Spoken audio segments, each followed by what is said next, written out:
খ্রিস্টতে প্রিয়জনেরা, পুনরায় আপনাদেরকে স্বাগতম জানাচ্ছি ঈশ্বরের বাণী শোনার জন্য। আজকে আমি কন্টিনিউ করতে চাইছি সে যোহন 21 অধ্যায় প্রথম 14 পদে দ্বিতীয় যে তিনটি না শব্দ আছে সেই বিষয়ে কথা বলার জন্য।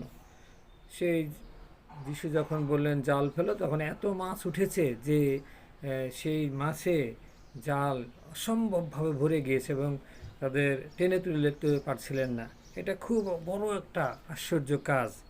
এবং তারপরে সমুদ্র থেকে তাদের নৌকা বেশি দূরত্বে ছিলেন না, সে কম বেশ 200 হাত বা 200 গজ দূরে ছিলেন। এবং তারপরের নাটি হলো যে